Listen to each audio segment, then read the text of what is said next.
In today's video, I'm going to teach you how to use Microsoft Loop for project management. We'll start right from search and finish with collaboration so you can get a workspace up and running in minutes.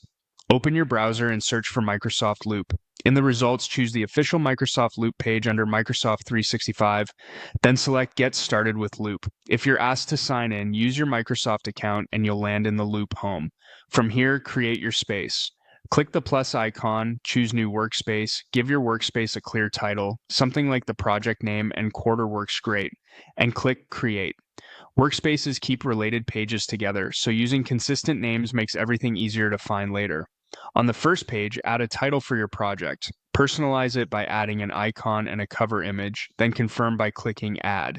These small touches make pages scannable when you're juggling multiple efforts. Now begin outlining your plan. Start typing your project goals, milestones, or notes.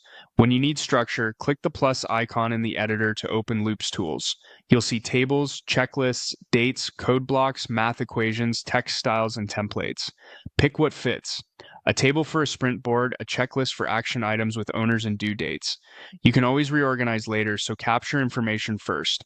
When you're ready to collaborate, open Share. You can copy a page link to share the entire page, or share a Loop component if you only want a live, portable block, like a checklist or table, that teammates can edit directly from apps such as Teams or Outlook.